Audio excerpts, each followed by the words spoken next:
Well, good evening, everyone. I'd like to welcome you to Prophecy Seminar Lesson 3. 1 week ago or 2 weeks ago, we started with the introduction to the book of Daniel in Prophecy Seminar Lesson number 1. And then last week, we studied Prophecy Seminar Lesson number 2, the cosmic warfare in Daniel. In the last 2 weeks, both of those programs have gone onto YouTube. You can see them there. My YouTube channel is entitled True Blue SDA. You can log in under that, or you can just type in Prophecy Seminar PS Lesson 01 or 02 or 03 if you want to catch up some of those lessons, and it'll look like that on the screen. And tonight you can also have that same view if you want. You can have the screen share, and you can also have access to the speaker.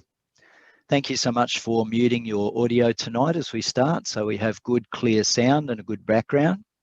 I'd like you to take tonight's lesson number 3 out of the folder. A brief question and answer can follow this session. If you have an urgent question, please place it in the chat room. Well, I think one of the most important things that we do tonight is to pray. Would you pray with me? Gracious Heavenly Father, Jesus Christ, our Savior, and Holy Spirit, I'm asking, Father, tonight that you will bless us with, as Daniel had, wisdom and understanding. This is an amazing gift that you can give through the power of the Holy Spirit. We're asking you to be here, and we ask it in Jesus' powerful name. Amen. Amen. Welcome, Nikesh from India. I'll just get you to mute, brother, and thank you so much for being with us. All right, so here we are at Prophecy Seminar Lesson number 3, and you have those lessons in front of you. If you've taken time to do your lesson during the week, I want to tell you that it's going to be great, and you're going to get a lot more out of it because you're going to be able to view tonight's lesson like just watching a movie. We're at the top of page 2. Conflict seems inevitable. In fact, conflict is one of the central themes of Scripture, as we saw in Lesson 2. The theme of the book of Daniel, as demonstrated in the events of ancient Babylon, is this same cosmic struggle between the God of heaven and the power of evil. The book of Daniel begins with Nebuchadnezzar's seeming defeat of the true God, but ends with a tremendous victory for the God of heaven. Nebuchadnezzar has shown again and again that God is still in control of human events. Remember that the focal point of the book of Daniel is the time of the end. Therefore, the events, stories, and conflicts in the book of Daniel are to have an impact on us who are living in these last days. There are 2 issues over which controversy arises in the book of Daniel. These are the issues of worship and obedience. We will see them illustrated very clearly in the historical portions of Daniel. These same issues will reappear in the prophetic section of Daniel, indicating that they are to be a major issue in the final conflict. Well, I'd like to share with you 5 theme questions that I've made up about tonight's lesson. If you look at the screen, I'm going to ask you, how did Daniel get to Babylon? Number 2, why did God allow the captivity of his people Israel? 3, why were the 4 Israeli boys from the tribe of Judah's names changed?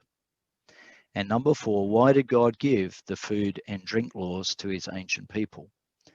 And number 5, does God's Genesis diet actually work? So those are 5 questions that we will answer at the end of the program.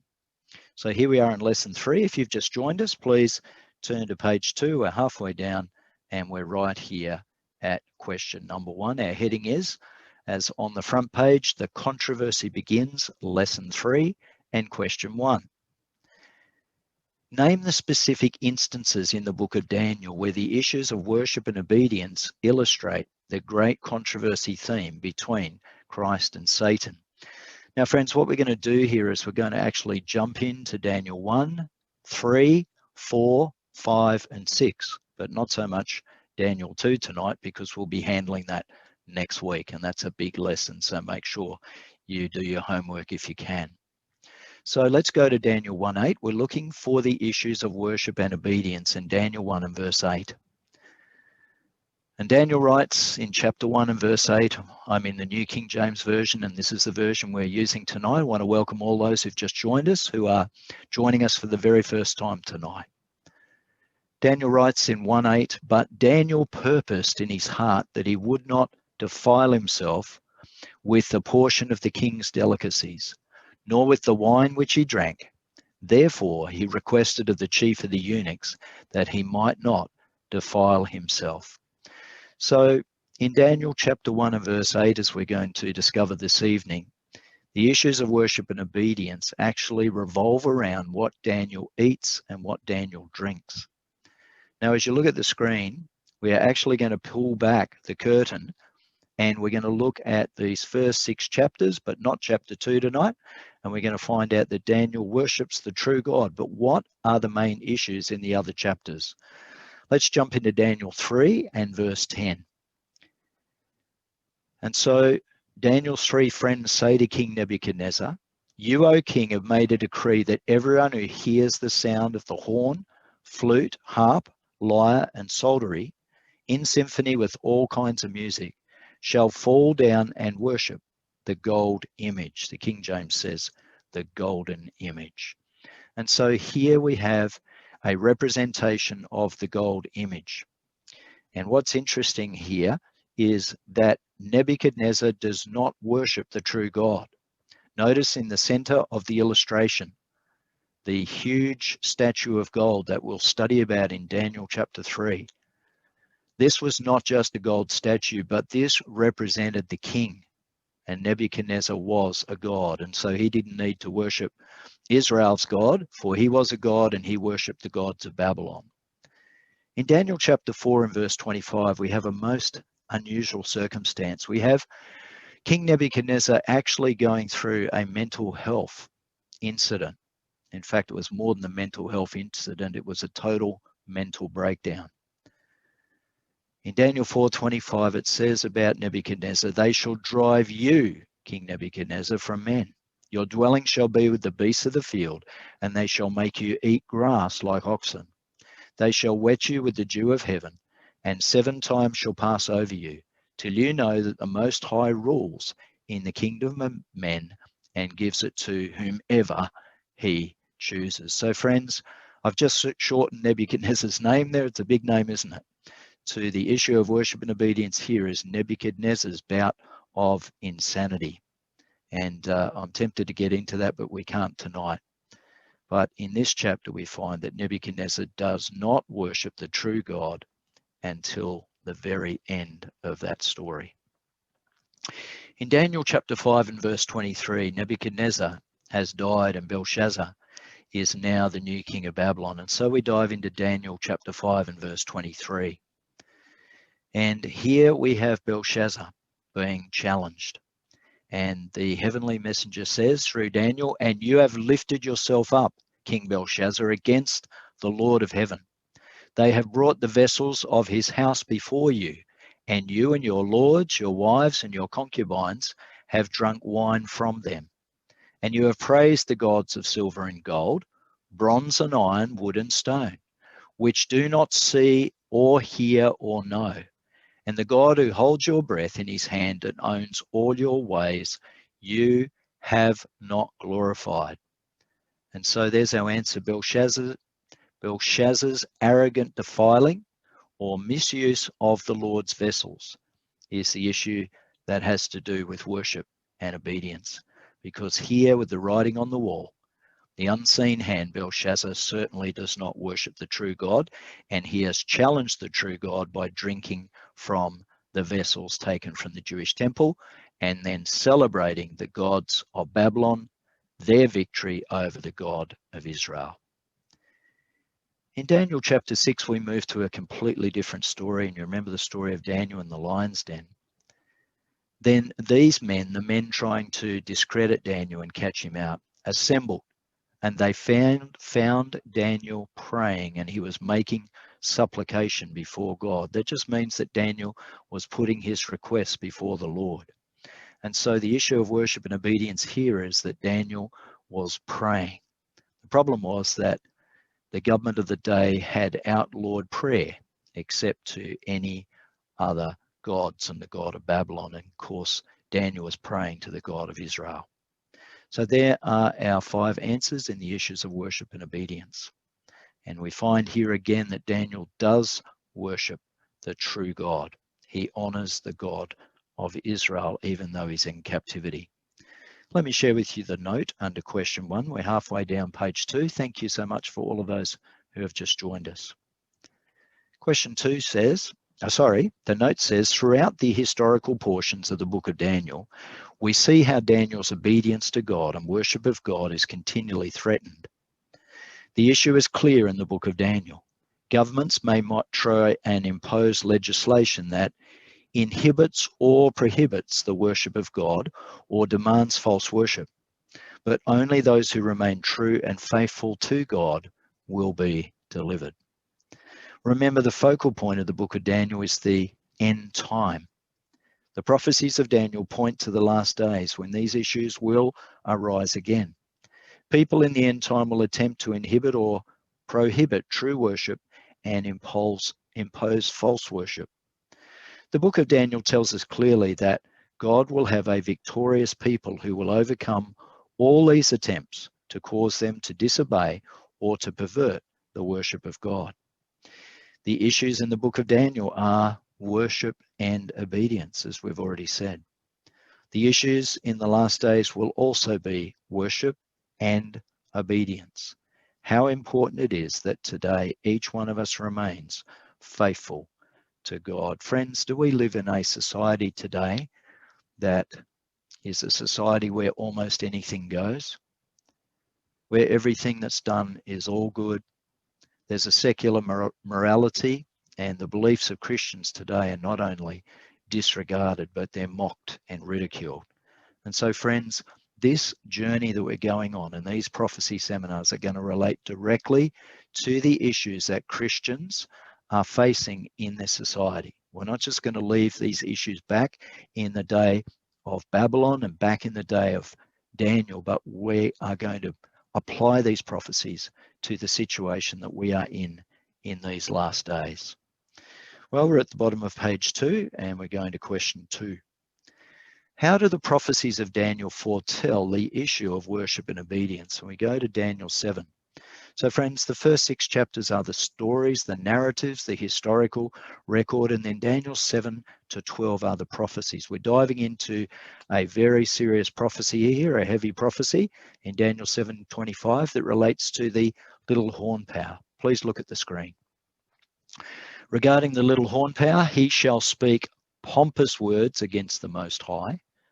He shall persecute the saints of the Most High, and shall intend to change times and law. Then the saints shall be given into his hand for a time and times and half a time. How do the prophecies of Daniel foretell the issue of worship and obedience? The little horn power speaks pompous, the King James says great or blasphemous words against the Most High. And this power intends or thinks he can change God's times and God's laws. The note at the bottom of page 2. Here in the prophecies, we see the issue of worship illustrated in the little horn power of Daniel 7, as he speaks great words against the Most High. We see the issue of obedience illustrated in the little time. We see it illustrated in the little horn power of Daniel 7, as he thinks to change the times, and you can see on the screen there, the times and the laws. The book of Daniel is concerned with these vital issues. Well, let's go to our second heading tonight, Daniel's captivity. We're at the top of page 3. The controversy begins in Daniel with the captivity of Daniel and his friends by Nebuchadnezzar. In this first chapter, we'll study the amazing story of how a young man and his friends faced some very severe tests which were inflicted by a despotic ruler. We will also note the implications that these tests have for the rest of the book of Daniel. The tests described in chapter 1 seem very mild in comparison to the much greater tests to come later in the book. But the lesson of chapter 1 is that only those who pass the minor tests will ever pass the major tests. If you have a pen handy, I'd like to underline that sentence. That could be in the quiz tonight. In fact, it will be in the quiz tonight. I'm going to read it again. It's very important. But the lesson of chapter 1, Daniel chapter 1, is that only those who pass the minor tests will ever pass the major tests, and how true that is. How important then that we be faithful to God at all times. Question 3. What did Nebuchadnezzar, king of Babylon, do to Jerusalem, the city of God? We go back to Daniel 1:1. In the 3rd year of the reign of Jehoiakim, king of Judah, Nebuchadnezzar king of Babylon, came to Jerusalem and he besieged it. There's our answer. Friends, here we have the great battle between the city of Babylon, the city of evil, versus the city of Jerusalem, also a city of evil, who was supposed to be God's people. And that's why they were sold into captivity, because they had abandoned the God of Israel, the God Yahweh, the God Jehovah. The note says, in ancient times when kings besieged a city, they completely surrounded the city, cut off its water and food supply, and waited until the inhabitants gave up.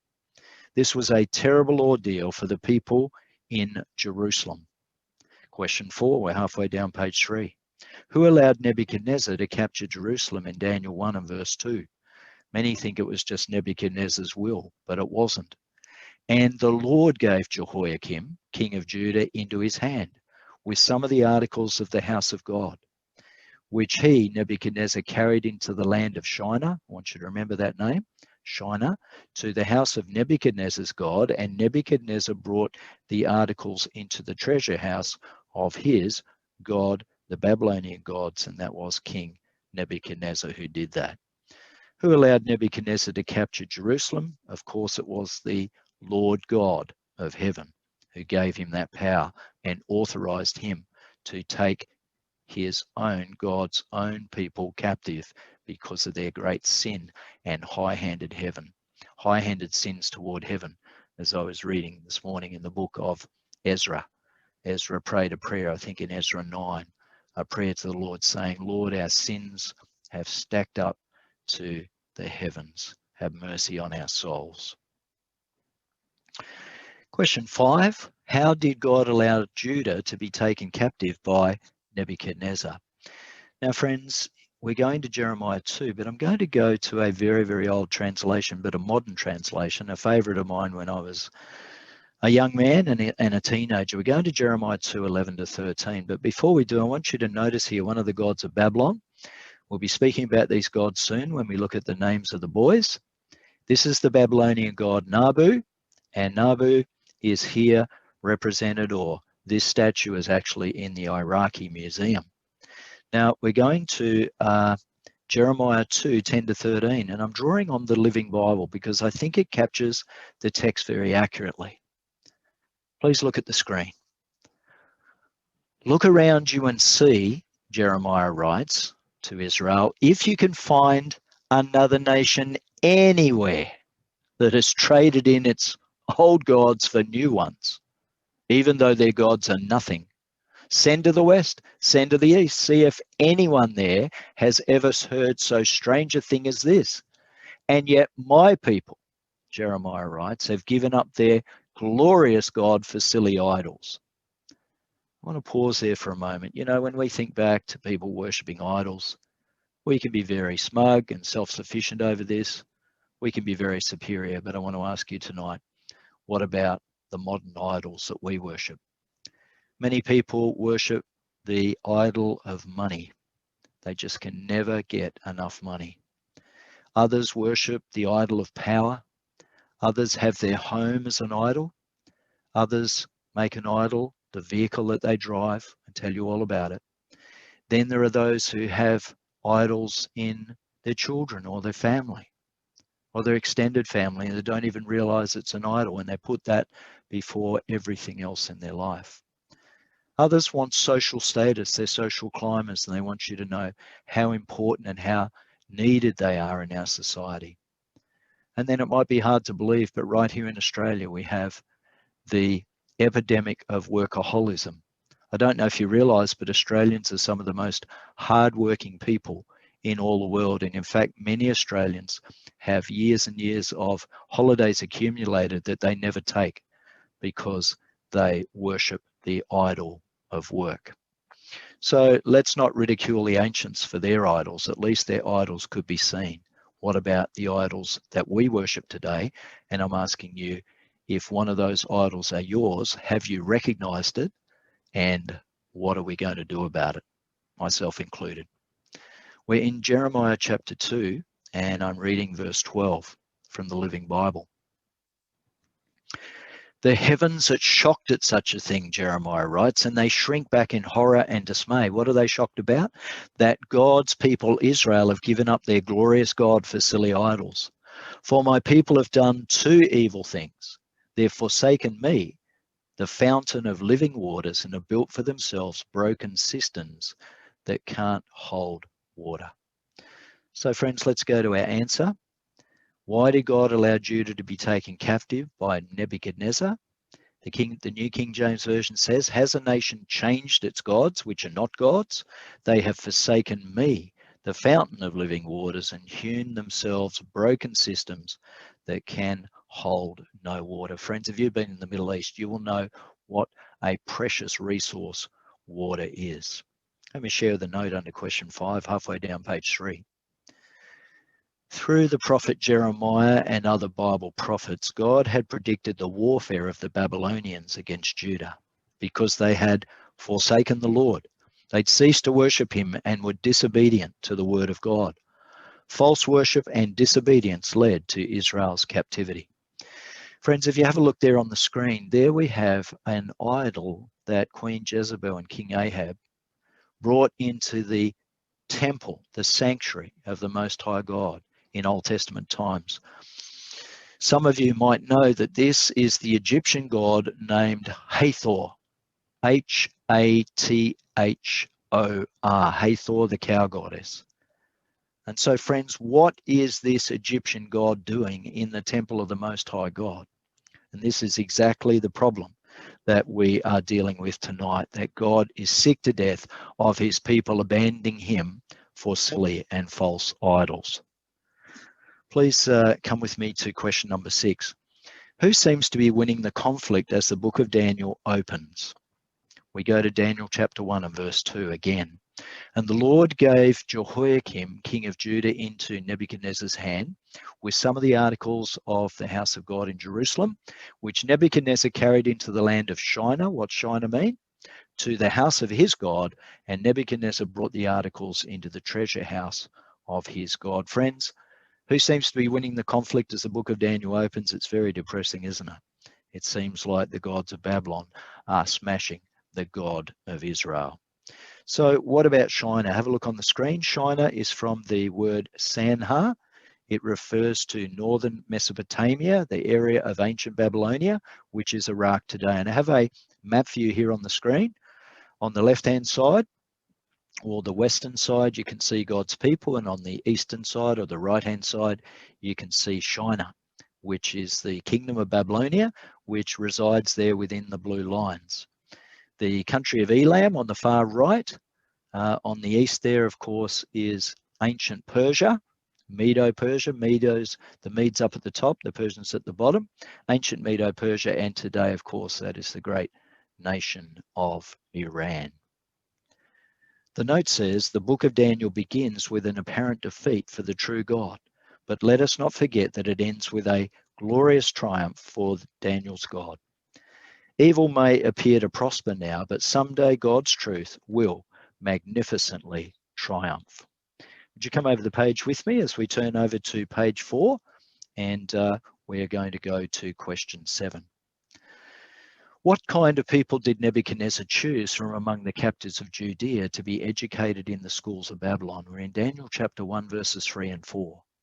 Then the king instructed Ashpenaz, remember that name, Ashpenaz, the master of his eunuchs, to bring some of the children of Israel and some of the king's descendants and some of the nobles, young men in whom there were no blemish.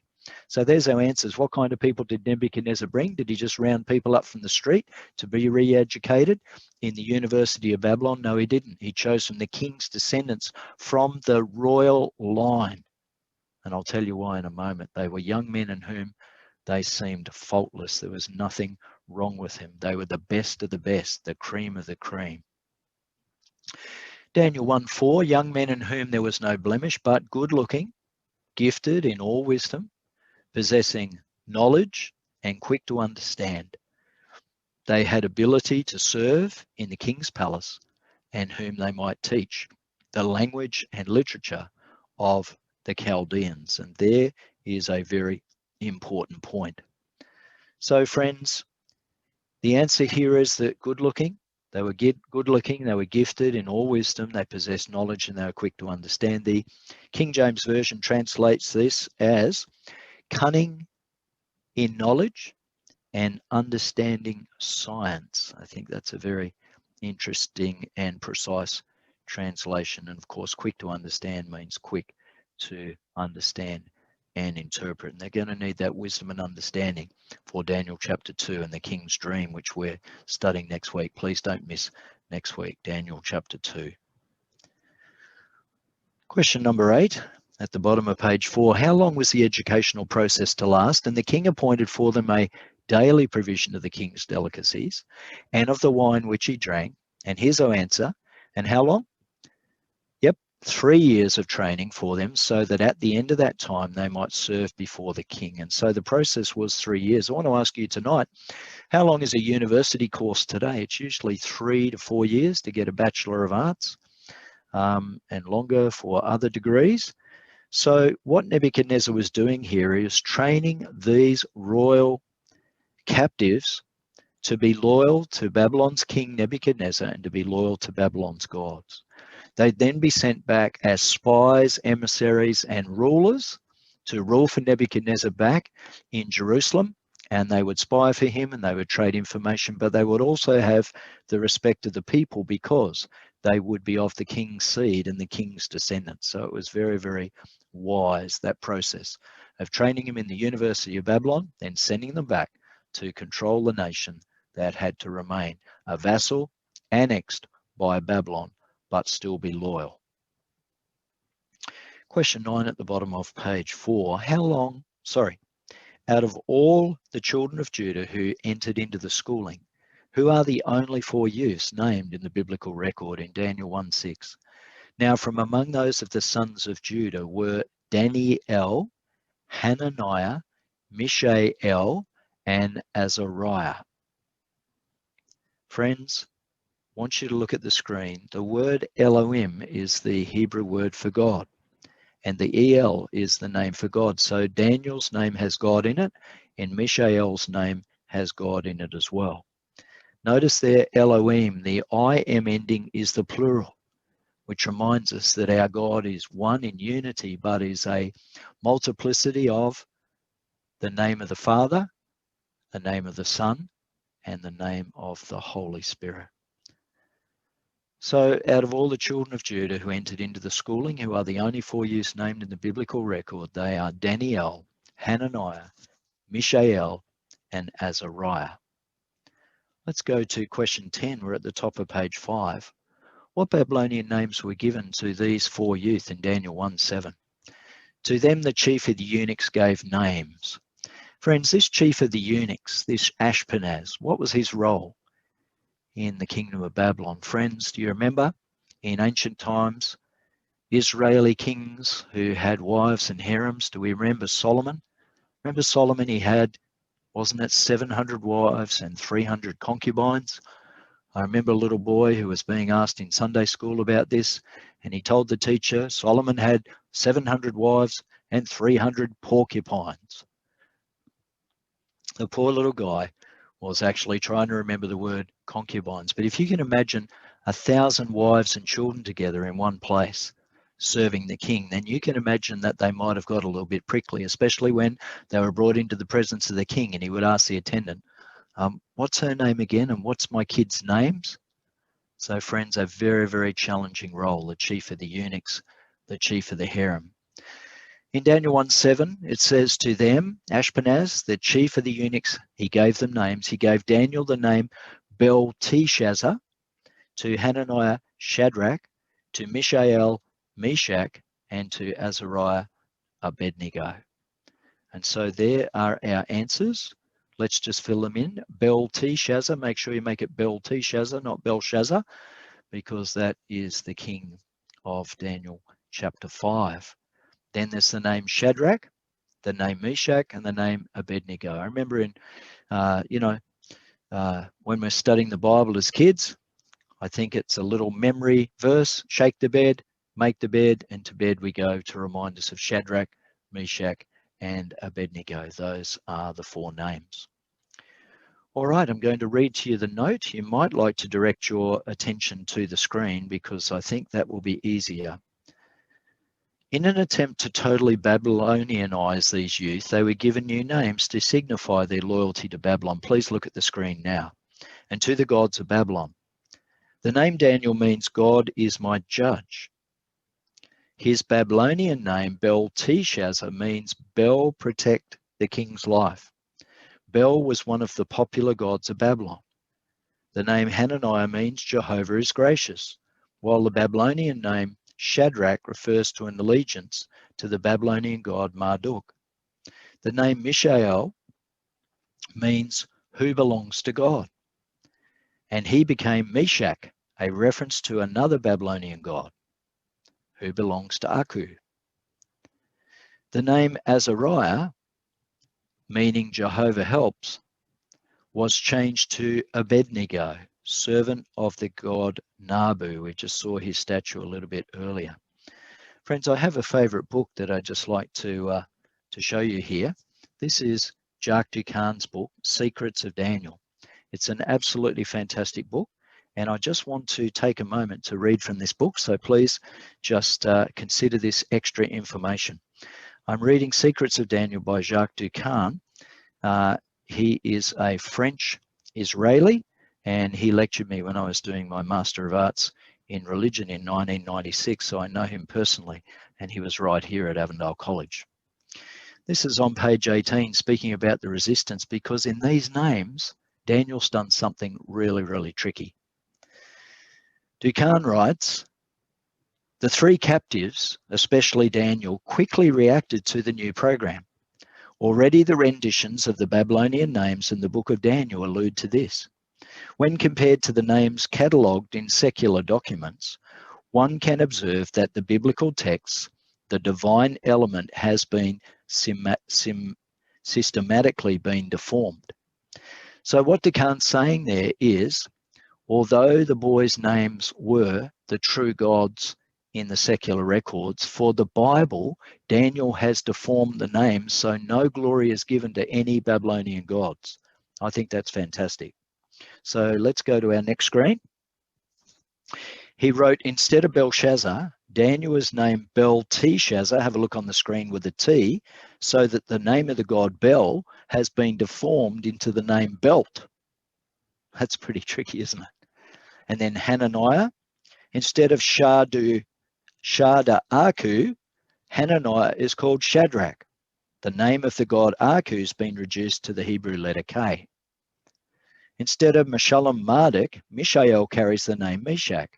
The name of the god Marduk is here also abridged to the Hebrew letter K. And K, of course, stands for CH. And we don't need to go into an English lesson tonight, but many of you will know what I'm saying there. And finally, instead of Adi Nabu, Azariah acquires the name Abednego, for Abed is the Hebrew translation of the Babylonian term Adi, servant. As for the name of the god Nabu, it has been deformed instead of Nabu into Nego. Thus, the names of the Babylonian gods lose their own identity through such linguistic sleight of hand. The author of the book of Daniel, as well as the bearers of the names themselves, express resistance to what was happening. That's Secrets of Daniel, page 18 and 19. I thought that you would find that absolutely fascinating, as did I. All right, let's go to our third heading. We're halfway down page 5. Daniel and his friends are tested. Question 11. What was to be the diet for those who were selected for this special education in Daniel 1 and verse 5? And the king appointed for them a daily provision of the king's delicacies and of the wine which he drank. and 3 years of training for them, so that at the end of that time they might serve before the king. In fact, the word delicacies has been more accurately translated in the King James Version as meat. Many of you remember back to the days when delicatessens served meat. So friends, our answer here is, what was to be the diet for those who were selected for the special education? It was of the king's delicacies, special cuts of meat from the king's table, and of course, special wine that he drank. Now, friends, I want to just take a pause and try and get to the crux of what's going on here. Some people have suggested to me that this is no big deal. Daniel can eat of the meat and drink of the wine of the table. It's not much difference to Daniel having or us having a hamburger and a beer today. What's all the problem here? What is the story behind the story? Friends, let me briefly take you back to the history of tests over food in the scripture. Do you remember the first one in Genesis chapter 3, where Eve took on the serpent and sinned and ate from the tree that God told her not to, therefore failing the first of the diet tests? In Exodus 16, God was training his people after 400 years in Egypt to get back to keeping the seventh day of the week by going out and collecting manna, but they weren't to go out on the seventh day. And guess what? Some of the people went out on the seventh day, and again, they failed a test that had to do with food and diet. We know here in Daniel 1:8 that Daniel passed this test with his 3 friends because he refused to eat the king's meat or drink the king's wine. In Matthew 4:1-4, we have Satan tempting Jesus to eat from the stones of bread. If you've ever eaten fresh bread or got the whiff of bread that's just cooking in a hot oven, it's very, very tempting, isn't it? But Jesus passed this test, for he said that man shall not live by bread alone, but by every word that proceedeth from the mouth of God. And that's Matthew 4:4. There was a 5th test, and in a vision or a dream, the Apostle Peter saw a sheet of unclean animals let down from heaven in Acts 10 and also Acts 11, verses 5-10. And he said to God, "No way, I have never eaten anything common or unclean." So this is interesting. Peter in the New Testament is still abiding by what some people call, wrongly, the Old Testament Jewish food laws. So friends, as we come back here, we need to note, what is the real problem going on with eating a hamburger and having a beer? Ducan writes, a more careful observation of the meals reveals the king's intentions. Indeed, the meat-wine association characterizes both in the Bible and in ancient Middle Eastern cultures the ritual meal taken in the context of a worship service. To participate in such a meal implied submission to the Babylonian cult and recognition of Nebuchadnezzar as a god. The daily consumption of meat and wine was aimed more specifically at making those involved be loyal to the king and consecrated to religious service. That's Secrets of Daniel, page 17 and 18. So friends, that's an amazing book. If you would like a copy of that, go to your local ABC. It's called Wisdom and Dreams of a Jewish Prince in Exile. I have a copy here that I'm happy to give to somebody. So please don't hesitate to ask me. I have a spare one, and I'd be happy if you like reading and going deeper. This is a fantastic book. Well, we're at question 12, halfway down page 5. We're going into a bit more detail. What had God told the Israelites about drinking wine? So we've looked at why Daniel didn't eat the meat. What about the wine? What's the problem here? Most Christians today drink wine. Well, here's Solomon in Proverbs 20 and verse 1. He knows a lot about wine, he knows a lot about women, and he knows a lot about song. He says here that wine is a mocker. He says strong drink is a brawler, and whoever is led astray by it is not wise. Can I just ask you one question?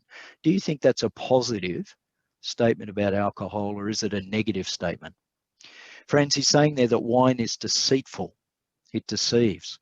Strong drink in the NIV is translated as beer leads to brawls, and whoever is led astray is a fool. So friends, here's our answer. What did God tell the Israelites about drinking wine? He told them that wine is deceitful. You know, people like women who are pulled over on an RBT, if they're slight of build and don't have a lot of body mass to process the alcohol, they can have one glass of wine and they can find that they're actually over 0.05 at a random breath testing station. So wine is deceitful. I think of the man on British Airways who stood up and told his seatmate, come on, step outside and fight me. They're on a plane 10,000 meters in the air. Do you think that man might have been deceived by alcohol? I think the answer is obvious. So wine is deceitful. Beer leads to brawls, and whoever is led astray by it is not wise. We're now directed to verse 31. Solomon writes, do not look on the wine when it's red, when it sparkles in the cup, when it swirls around smoothly. There's our answer. Friends, I've had many Christians tell me there's no scripture, there's no text in the Bible that prohibits the use of alcohol. But I believe this is a verse that prohibits it. It says, don't look on the wine. Friends, how can you drink wine or alcohol without looking at it? Do you have a blindfold on? So friends, we're not even to be at, by, near, or with wine according to the New Testament text, but this says, do not look on the wine when it's red, when it sparkles in the cup, when it swirls and goes down smoothly. Verse 32, at the last it bites like a serpent and stings like a viper. I've been told that's a very accurate description of a hangover. And verse 33 talks about beer goggles. Your eyes will see strange things. Suddenly you'll feel romantic about other people because with your beer goggles on, everybody's looking very sexy. And then there's the perversity, the sinfulness of the human heart, that profanities and cursing and terrible swear words are let out of one's mouth, and your heart will utter perverse things. Verse 34, what's the cure for this? Well, Solomon says that many people say, when shall I awake that I may seek another drink? It's called the hair of the dog, isn't it? Drinking yourself sober. So friends, do not look on the wine when it's red, when it sparkles in the cup, when it swirls around smoothly. Let's go to question 13. What foods had God forbidden the Israelites to eat that might well have been on King Nebuchadnezzar's table? Leviticus 11 and verses 2 to 8. Now the Lord spoke to Moses and Aaron, saying to them, speak to the children of Israel, saying, these are the animals which you may eat among all the animals that are on the earth. Verse 3, among the animals, whatever divides the hoof, having cloven hooves and chewing the cud, that you may eat. So there is the rule for eating clean animals. Divides the hoof, has a split hoof, and chews the cud. However, there are some exceptions in verse 4 and 5. Nevertheless, these you shall not eat among those that chew the cud, or those that have cloven hooves, like the camel, because it chews the cud, but it does not have cloven hoofs. So it only meets half of God's regulations. It is unclean to you. Verse 5, the rock hyrax, otherwise known as the rock badger, the coney, because it chews the cud, but does not have cloven hoofs, he is unclean to you. Now I can hear some of you saying, surely we're not going to eat a camel burger or a badger burger. Absolutely true. But I've been out in the desert, and I've been stranded out in the desert near Sinai for hours and hours and hours, and been without water and without food. And I want to tell you, friends, if you're in that predicament, anything starts to look good for a meal. Camels are disgusting. They're disgusting at both ends. At the front, they're blah, all this terrible green regurgitation, and we don't even want to talk about the south end of a northbound camel. Friends, these animals are disgraceful. But God also points out two more to be avoided in verse 6. He says the hare or the rabbit, because it chews the cud but does not have cloven hoofs, he's unclean to you. And the swine, though it divides the hoof, having cloven hoofs, yet does not chew the cud, he's unclean to you. Here's the rule in verse 8. Their flesh you shall not eat, and their carcasses you shall not touch. They are unclean to you. So friends, you're going to say to me, well, what? We can't have rabbit pie? We can't eat of pork or ham or bacon? Friends, I want to remind you that these animals are coprophages. Maybe you could look that up. I don't even want to go into it tonight, but basically they eat their own body waste. In fact, pigs in Europe are often fed on raw sewage, and that bulks them up really quickly. A farmer was found dead in a pig's yard. He'd taken a heart attack while feeding his pigs, and they only found half of him. The pigs had eaten him. Pigs will eat anything, and God never wants us to eat his rubbish bins. So what foods had God forbidden the Israelites to eat that might well have been on King Nebuchadnezzar's table? The answer is obvious, isn't it? From that previous verse and verses, they are the unclean animals. By the way, did Moses give the delineations clean and unclean? No, they were given by God. Let me read the note under question 13. What a dilemma for these Hebrew youth. Although they were captives, they were being treated like royalty. They could even eat the king's special food and sit at his table. But to do so meant to be disobedient to the God of heaven. To fail to eat at the king's table meant to be disobedient to the king of Babylon, who was treating them so favorably. Yet Daniel and his friends did not hesitate in making a decision. Friends, they made the right decision. They decided to be disobedient to King Nebuchadnezzar and be obedient to the God of heaven. I want to just give you some extra material, so can you direct your attention to the screen before we go on to question 14. Friends, some say that the ancient Jewish food laws are actually only for the Jews and given by Moses and Aaron. But who actually gave the laws? We just read it, but let's have a look at it again in Leviticus 11, verse 1. Now the Lord God, the God of Israel, spoke to Moses and Aaron, saying to them, speak to the children of Israel, saying, these are the animals which you may eat. So friends, the ancient food laws came from the God of heaven. Other people have asked me, why have food laws? Well, God made it very, very plain in Deuteronomy 14, 1-6. You are the children of the Lord your God, for you are a holy people to the Lord your God, and the Lord has chosen you to be a people for himself, a special treasure above all the peoples who are on the face of the earth. So friends, one of the reasons there is holiness to the Lord, because what we eat and drink today walks and talks tomorrow. Isn't that true? I'll say it again. What we eat and drink today walks and talks tomorrow. And if the body is polluted and sick, it affects the mind-body connection to heaven, the spiritual connection, and degrades it.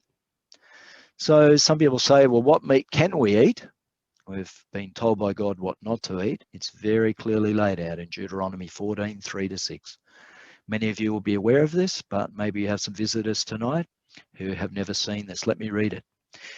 God said to Israel, you shall not eat any detestable thing. Verse 4, these are the animals which you may eat, the ox, the sheep, the goat, the deer, the gazelle, the roe deer, the wild goat, the mountain goat, the antelope, and the mountain sheep.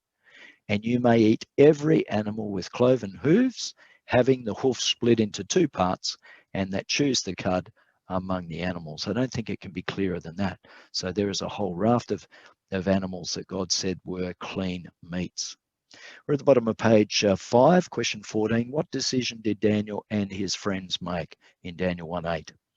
It says at the top of the page, as we go over the page, top of page 6, but Daniel purposed in his heart that he would not defile himself with the portion of the king's delicacies, nor with the wine which he drank. Therefore he, Daniel, requested of the chief of the eunuchs, Ashpenaz, that he might not defile himself. So friends, the answer we've looked at a number of times. Daniel resolved, he purposed, he chose in his heart, he made a definite decision here because he was risking his life, and so were the three companions. The four of them were risking going up against King Nebuchadnezzar. There was no question here that Daniel purposed in his heart he would not defile himself with the portion of the king's delicacies, nor of the wine which he drank. So Daniel chooses to obey the God of Israel. There's no question in Daniel's mind. Loyalty to God was more important than loyalty to the king, as I read the note. Here we see the beginning of the issue that will be illustrated again and again in the book of Daniel. God's faithful people are being brought into conflict, and the issue is obedience to God or obedience to man. Like Daniel, God's people in the end time will not hesitate to choose obedience to God over obedience to man. So Daniel 1:8 is a key verse in the book. It vividly portrays why God could trust Daniel so implicitly in his experiences in ancient Babylon. Friends, I want you to look at the screen now. I have another quote that I want you to consider as why this is a big deal. What is the other issue here? In Secrets of Daniel, page 19, we read, Daniel was directly responding to the king's attempt to what? To force him into his Babylonian culture. Friends, let me ask you a question. Right now, is our society wanting to force us into its culture?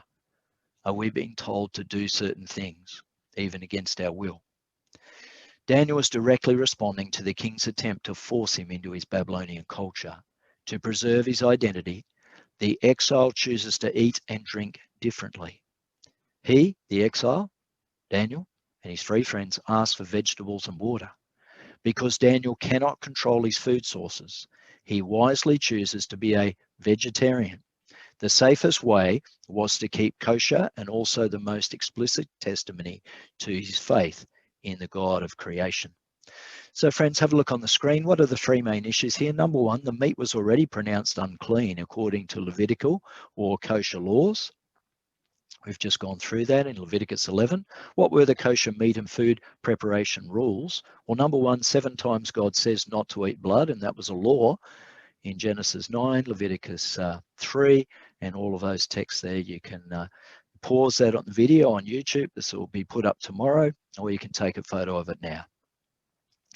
There's another reason why we should eat no meat with blood in it. Why? Because blood represents life. This is a spiritual law.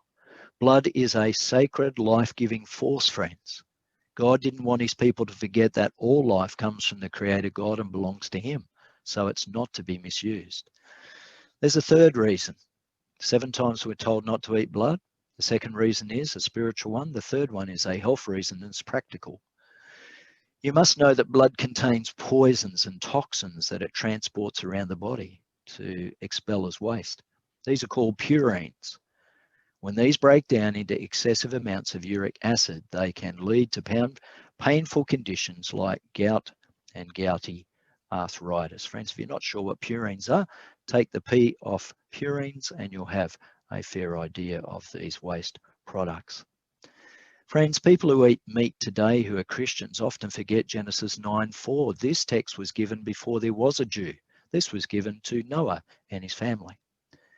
God says to his ancient people, all of them, but before there was a Jew, before Abraham's time, but you must not eat meat that still has blood in it, because blood gives life. Isn't that interesting? We're not to eat meat with blood in it. Then in Leviticus 3:17, this law will continue for people from now on. Wherever you live, you must not eat any fat or blood. So friends, today, kosher food, the Jewish words kashrut or kosher meat, means fit to eat. And that is lamb that you're seeing on the screen with the blood drained out of it. But meat without blood in it is fairly tasteless and would have to be heavily salted or dosed in tomato sauce. God didn't want his people eating any fat or any blood. He didn't want the impurities going into his people from the blood, and he didn't want the fat to do damage to their heart and their arteries. There were no triple bypasses back in the days of the Israelites in the desert. So more evidence for this point of view from the scripture, Leviticus 7:23. God says, tell the people of Israel, you must not eat any of the fat from cattle, sheep, or goats. Leviticus 3:16, the priest will burn these parts of the animal on the altar as food. It's an offering made by fire, and its smell is pleasing to the Lord. And then God says, all the fat belongs to the Lord. So friends, why is saturated fat bad for you? 3 reasons, very quickly. Bad fats are saturated fats, hard fats found mainly in animal products such as red meat, butter, full fat cheeses, and trans fats. What's that? They're fats that have been solidified by the process of hydrogenation found in processed foods such as many margarines, biscuits, cakes, and pies, and not to mention potato chips. Oh, these raise blood levels of harmful LDL, which is low density lipoprotein cholesterol. A second reason why God didn't want his people eating fat, in particular, saturated fats are dangerous because they raise bad cholesterol and will block up the arteries to the heart. A third reason, having too much harmful cholesterol in the blood increases the risk of CHD, which is coronary heart disease, the biggest killer in the world. And that's from the BBC News World Service. So friends, again, to summarize, what are the three main issues here? Why isn't Daniel eating the meat? He cannot take the meat from the king's table because it's already pronounced unclean according to Levitical kosher laws, because the blood is in it. Even the Muslims today, with halal food laws, drain the blood out of their animals. The food on the table has blood in it. He cannot eat it. Number two, the food on the table had previously been sacrificed to the Babylonian gods as an act of worship to strengthen and bless all those who ate of the food. Thirdly, eating the king's food is an act of worship of the Babylonian king, for there was a Nebuchadnezzar cult. And I told you already that Nebuchadnezzar was the emperor, he was the king, he was the sovereign, but he was also a god. So if they ate the king's food, they were saying that Nebuchadnezzar was their god. Does anyone remember the first commandment? Thou shalt have no other what? Thou shalt have no other gods before me. The first commandment forbids worshipping all other gods. We are halfway down page 6 and question 15. Thank you for allowing me to share that extra information. What did Daniel ask of the chief of the eunuchs in Daniel 1:8? But Daniel purposed in his heart he would not defile himself with the portion of the king's delicacies, the meats, nor with the wine which he drank. Therefore he requested of the chief of the eunuchs that he might not defile himself, friends. The word defile there means to make yourself ceremonially impure, to not treat something with proper respect. And so Daniel asked for an exemption, and it was a bold request for a captive Jew, and he was risking being killed by the king. Question 16, how did the chief of the eunuchs respond to Daniel's request? Well, he worked out pretty soon this is a very dangerous request in Daniel 1 and verse 9. Now God had brought Daniel into the favor and goodwill of the chief of the eunuchs. This is Ashpenaz, and there's our answer. He brought him into favor and goodwill. I want to read again the Living Bible. It's got a lovely turn of phrase when translating Daniel 1:9. It's on the screen. God had given the superintendent, or the chief of the eunuchs, a special appreciation for Daniel and sympathy for his predicament. Question 7a. How did the chief of the eunuchs respond to Daniel's request? He said, and the chief of the eunuchs said to Daniel, I fear my lord the king, who has appointed your food and drink. For why should he see your faces worse looking than the young men who are your age? Then you would endanger my head before the king.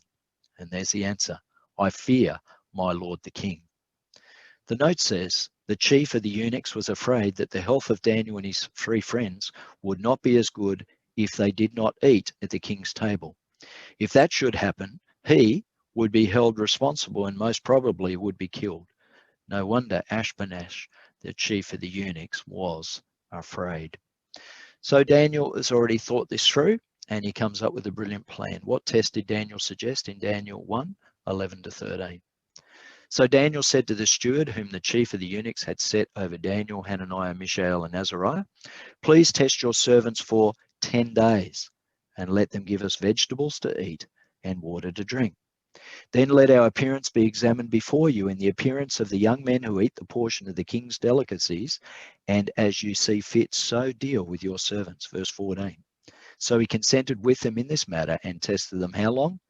There's our answer. It's a 10-day test. You know, if people go on a diet test today, it's usually 10 days, 10 months, 10 years. But Daniel knew that in 10 days, on pure food sources, on the beautiful vegetables and pure water, that they would be markedly different to their own Israelite mates who hadn't taken the test, and also to the Babylonians. Question 19, what did Daniel and his friends request to eat during the 10-day test in Daniel 1 and verse 12?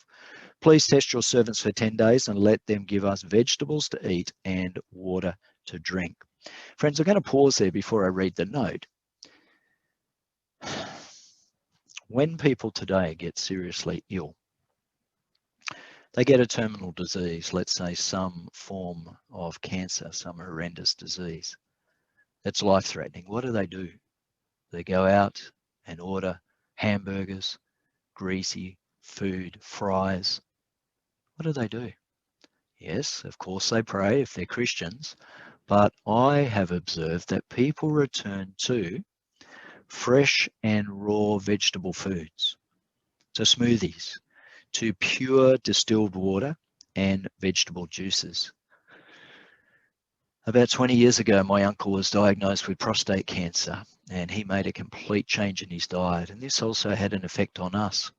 We bought a green powered juicer. We started juicing. We also went to a distiller because I found that the water that came out of the tap was polluted, full of chemicals and giardia and cryptosporidium, not to mention, the fluoride and the other chemicals that are put in water. And so, friends, this has made a huge difference. And I've made some dietary changes in the last few years. And it's made a huge difference to my spiritual life, as well as help me lose weight. So, friends, isn't it interesting when people get cancer, when they get sick, what do? They go back to vegetables and water. The note at the bottom of page 6, Daniel and his friends requested a very simple Judean diet. Daniel knew that while in Babylon, he would be subjected to the fiercest tests imaginable. If he was to remain loyal to God, he must live and eat simply. He knew that if he drank the king's wine and ate the king's junk food, notice the screen, he'd be in a drunken stupor a good share of the time, and he'd be in no condition to resist temptation and could not maintain his loyalty to God. Therefore, it was of the utmost necessity that he eat simply if he was going to be loyal to God when the really big test came in Babylon. So, friends, Daniel needed a clear head, and he wanted to be unbefuddled by rich foods and alcohol in order to serve God throughout all the tests that would come to him. All right, I want to just share some extra material with you here on the screen. Please direct your attention to the screen. The question comes, should we all be vegetarians? Would we be healthier? Would the planet? What are the risks and benefits of this? This is a Time magazine a few years ago that I've cut and paste here. But the last time I ran the prophecy seminar, this question came in, and I thought it might be something that you might be thinking about tonight. Why are so many Adventists vegetarian or plant-based food or vegans when it's apparently okay, in the Bible to eat clean animals? Isn't that a very good question? Let me answer this way. Not all SDAs or Seventh-day Adventists are vegetarians, and yes, a few and more are becoming plant-based, food-based and vegans. Number 2, SDAs can and do eat meat, but usually follow the clean meats commanded in Deuteronomy 14 to honour God. There are 3 reasons for following the biblical diet, the Genesis diet. Number 1 is health. In Exodus 15:26, that none of the diseases that were put upon the Egyptians by God would come against his people. And second reason would be holiness to the Lord, because of the body-mind spiritual connection being disrupted by meat. And thirdly, it would be a spiritual test. Whatever you do, whatever you eat and drink, do all to the glory of God. That's 1 Corinthians 10:31. So SDAs believe their bodies are the temple of the Holy Spirit. Our bodies are where the Holy Spirit loves to dwell and possess us. In 1 Corinthians 6:19 and 20, you'll find that. And that they are to honour God by caring for the body, avoiding the use of that which is harmful, and abstaining from all unclean foods. Well, some of you will say that you have a view that's different to this, that there are texts that say it's okay to do this and that. Let me go to 6 clear texts on the recommended biblical diet. Fantastic. So here are 6 clear texts on the recommended biblical diet. In Genesis 1:29, fruits, nuts and grains. In Genesis 3:18, there's the addition of vegetables. In Genesis 7, there's the clean and unclean meat specified. In Leviticus 3:17, blood and fat are forbidden. In Leviticus 11, the unclean meats are actually listed by God and the rules for it. And Deuteronomy 14, the clean meats are listed and the rules for it. So friends, whatever text that you're going off, there are 6 clear texts on the recommended biblical diet. And so there are 4 New Testament texts that are misused as supporting for eating unclean meats. And if you want more on that, just refer to lesson 19. In Exhibit 1 in lesson 19, those 4 texts are covered if you need to access that tonight. And that'll be Prophecy Seminar Lesson 19, the small test with big results. Well, there's another question that will be raised by some people who are Christians tonight. Are Seventh-day Adventists guilty of keeping the Old Testament or Jewish food laws? And that's a pretty good question, because most people say that those laws were done away with at the cross. So let's actually have a look at the Genesis diet in Genesis 1:29, or the first 3 chapters. What was man given by the Creator to eat straight off? And let's find out where meat actually fits into that. Where does the meat fit in? So we find, as we already said in Genesis 1:29, the original diet is grains, fruits, and nuts. The red line there typifies and represents sin comes in. God has to then add vegetables in Genesis 3:18, because man no longer has a sedentary occupation, wandering around plucking fruit. He now has to work in the sweat of his brow, and the ground has been cursed. So vegetables added to add carbohydrates, etc. Then the blue line represents the flood, and then after the flood, there's no vegetation to eat, so God has to add in the clean meats, and you can find the first reference to that in Genesis 7:1 and 2. So the question came, are Seventh-day Adventists following the Old Testament Jewish food laws? The answer is no. Seventh-day Adventists try and follow the diet given by God to the first man and the first woman. That is Adam and Eve in Genesis 1:29, fruits, nuts, grains, and then vegetables were added in Genesis 3:18. This is long before the advent of Abraham, long before the time of the Jews, and none of these dietary laws, the Genesis diet, was never nailed to the cross. Do I even have to ask or go through what's wrong with our meats today? You know how polluted the animals are from the heavy industrial pesticides. There's the growth hormones to keep animals alive in these dreadful feedlots you've seen them in, and how the manure and the feces gets into the meat. There's also the blood of the animals is toxic with purines as they're stressed out through going through the abattoirs.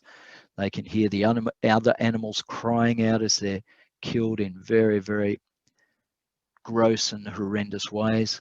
And then fourthly, the meat contains tumors and cancers. I think most people are aware of that, but don't like to think about that when they're hoeing into a hamburger. My question back to you tonight is, if you're thinking along these lines, are Christian churches today guilty of disregarding God's Old Testament food laws, that is fruits, nuts, grains, and vegetables given in Genesis 1, 2, and 3? Our last heading tonight, as we coast down to the end of the lesson, is at the top of page 7. Daniel wins the test. Question 20. At the end of the 10 days, who appeared in better health in Daniel 1:14 and 15? So he consented with them in this matter and tested them 10 days. 15. At the end of 10 days, their features appeared better and fatter in flesh than all the young men who ate the portion of the king's delicacies. Ladies, don't worry about the reference to fairer and fatter. It just means that they looked a lot more healthy than the other comrades. Verse 16, thus the steward took away their portion of delicacies and the wine that they were to drink and gave them vegetables. So the answer is obvious. At the end of the 10 days, who appeared in better health? Daniel and his 3 friends. The note said those who follow God's plan always eventually win. Friends, the latest studies show the body responds best to raw food or unprocessed food. Fruits, nuts, grains, and vegetables are what the body best burns into fuel. Unprocessed food. How are you going with that? Question 21. Because of Daniel's faithfulness, what did God give him in Daniel 1:17? So there's a blessing for following God's food laws. As for these 4 young men, God gave them knowledge and skill in all literature and wisdom. And Daniel had understanding in all visions and dreams. Friends, they were given knowledge and skill in literature and wisdom, and Daniel had understanding in all dreams and visions. He's certainly going to need that as we head next week into Daniel chapter 2. By the way, that's a big, big lesson. Please make sure you look at it if you can before we actually have our online seminar on Tuesday and Wednesday night. But if you can't, then please still join us. You are most welcome. If you haven't got time to catch up, you can catch up in the seminar. The note says under 21, the knowledge, skill that Daniel and his friends possessed were not only due to their diet, although that played a role, but they also were given to them by the God of heaven because of their strict obedience to his principles. God always honors his children's obedience. And so this time God gave Daniel and his three friends the ability to see into the future and act as his prophets. And he's going to give them the history of the world in Daniel chapter 2. Absolutely incredible. A great study. Look forward to it next week. Question 22, when they took their final examinations at the university, how much better did Daniel and his friends do than everyone else? We're in Daniel 1:18-20 to finish out the chapter. Now, at the end of the days, Daniel wrote, when the king had said that they should be brought in, the chief of the eunuchs brought them in before Nebuchadnezzar. Verse 19, then the king interviewed them, and among them all none was found like Daniel, Hananiah, Mishael, and Azariah. Therefore they served before the king. And in all matters of wisdom and understanding about which the king examined them, he found them 10 times better than all the magicians and astrologers who were in all his realm. So friends, there's the answer. They were 10 times better. Let me just share with you the note at the bottom of 7. Daniel and his friends were the best scholars in the university. They did 10 times better than anyone else in the realm. Don't miss the point. The reason they did 10 times better was not that they were superior individuals, but because of their strict obedience to the God of heaven. There are many implications in this chapter for the rest of the book. These four were not the only Hebrew youth confronted with the problem in Babylon. They were, however, the only 4 Hebrew youth selected for the university who remained faithful to God. That's a point worth underlining. That could be in the quiz. They were, however, the only 4 Hebrew youth selected for the university who remained faithful to God. They were also the 4 Hebrew youth who passed every other test in the book of Daniel. And when we study Daniel 3 and we get into the fiery furnace, and then Daniel 6 and the story of the lion's den, we see again and again that these 4 Hebrew youths are always faithful. Those who compromised in this first test, which seems to us to have been so very easy, evidently compromised on all the other tests that came. If we cannot remain loyal to God when the test is easy, we will not be loyal when the test is difficult. Today we live in a time of prosperity when it's relatively easy to serve God. If we cannot be obedient in this time, we will never be obedient when the real trouble comes. Friends, at the top of page 8, as we close out our lesson tonight, do you wish to be loyal and obedient to God in the time of prosperity? That you too might be loyal and true to God when times of difficulty come. Well, I've written there, yes, yes, yes, and yes, amen and amen. Friends, I now want to answer what we discovered in tonight's lesson. How did Daniel get to Babylon? Well, it wasn't in a taxi. Nebuchadnezzar took the nation captive and dragged them to Babylon in chains. Question 2, why did God allow the captivity of his people Israel? Israel had disobeyed and worshipped false gods and idols just like their neighbors. And so God said, all right, you want to worship these gods? I'll let you worship them up close and personal. And they were taken to Assyria. They were taken to Babylon. Question 3, why were the 4 Hebrew names changed? Why? Their new names honored the false gods of Babylon and dishonored Yahweh. And so they were to be brought into the Babylonian cult of the king and of the gods, and then they would be loyal to Babylon when they went back to Israel.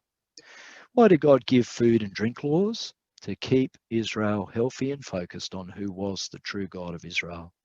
And finally, does God's diet work? The proof in the scripture is unequivocal. It's yes. How many times better were they? That's a big number. They were 10 times better than all the other students in the university, whether they were Babylonian youth or whether they were Hebrew, Jewish, Israeli youth who had not decided to purpose in their heart not to defile themselves with the king's meat or with the king's drink and wine. What's the lesson we've learned in Daniel chapter 1 tonight as we build our tower, our wall of truth? We had the dietary test. It's to put God first in everything, and obedience to God's diet laws brings health.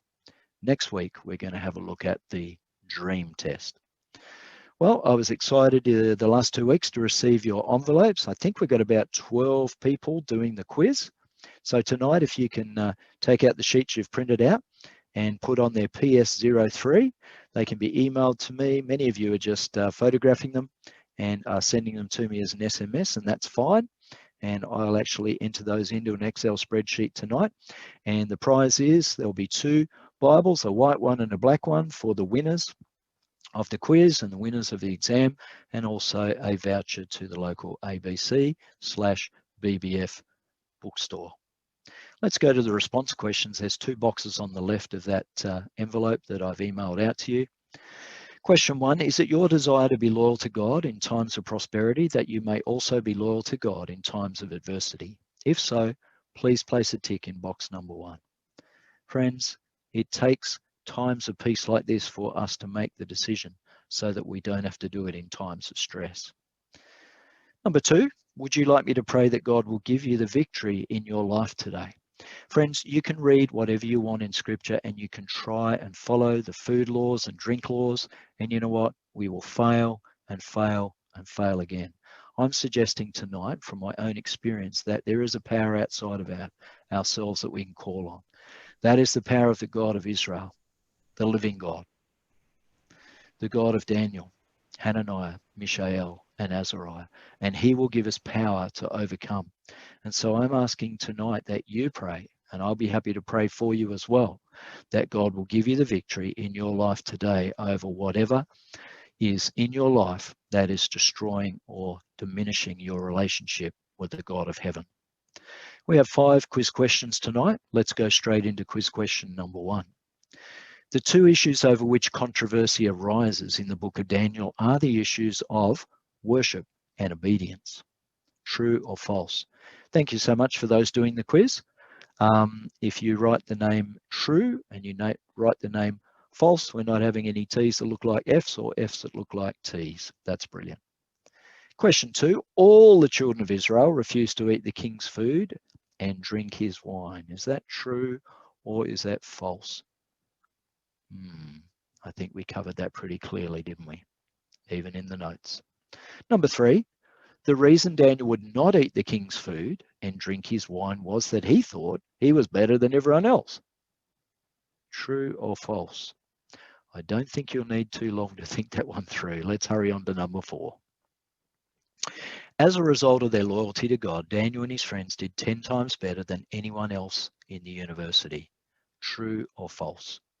Once again, I think we've covered that answer pretty comprehensively. And number 5, the only ones who passed the severe tests in Daniel were those who passed the small test of diet in Daniel chapter 1. Is that true or false? All right, friends, then we are going for the answers. So get ready to mark your answers. Number 1, the answer is true. The main controversy arises in the book of Daniel over the issue of worship and obedience. Give yourself a tick or a mark for that out of 5. Number 2, all the children of Israel refused to eat the king's food and drink his wine. That's false. It was pretty much Daniel, Hananiah, Mishael, and Azariah, the 4 of them. The other youth taken from the king's line, the king's bloodline from Judah, they didn't make a stand. They didn't want to risk their lives with the king. That must have been embarrassing, mustn't it, for Daniel and his 3 friends. Number 3, the reason Daniel would not eat the king's food and drink his wine is he thought he was better than everyone else. In fact, he didn't. He was even concerned for Ashpenaz, the king, the chief of the eunuchs, wasn't he? And so that answer is false. Number 4, as a result of their loyalty to God, Daniel and his friends did 10 times better than anyone else in the university. We didn't make that number up. That was the number that Scripture gave us, 10 times better. Friends, if you ever make a sacrifice over diet in your life, I want to tell you, God will bless you. In fact, the greatest test that comes, the first test that comes, will be over diet and appetite. And I testify to you, if you cannot make a decision in that area and gain the victory through the power of God, then I think victories in other areas of your life will be long coming or lacking. And I say that because that's been something I've had to go through myself. And my spiritual link with God right now is very much stronger for the changes that I've made in my diet. And I'm really enjoying my devotional times in a way I haven't during the rest of my life. Question 5, the only ones who passed the severe test in Daniel were those who passed the small test in Daniel chapter 1. The answer is true. We have 3 trues and 2 falses. Give yourself a score out of 5, and I look forward to getting your answers tonight. So friends, in our wall of truth, we are building a foundation. We did lesson 1. It was the introduction and the dating of the book of Daniel. We gave you reasons why it was written in the 6th century. Last week, we looked at the great controversy between Christ and Satan, and tonight we looked at obedience and the diet test. Friends, thank you for being here tonight, Wednesday at 7:30 on the great controversy begins. And then next week, here is lesson number 4. I will send that out to you tomorrow or the next day. For those of you who don't have access, or send me an email if you don't have access to that lesson. These are available through ABC, Adventist Book Centers, or Better Books and Food. It's entitled Conflict Through the Centuries, and that will be screened here, same time, same channel. Lesson 4, Wednesday night, a week from tonight, and also next Tuesday night, depending on which night you can join us. They're identical sessions on PS Lesson 4, and why not invite someone? We will also place tonight's video up on YouTube tomorrow in the True Blue SDA video channel. Friends, as we close our meeting tonight, let's pray.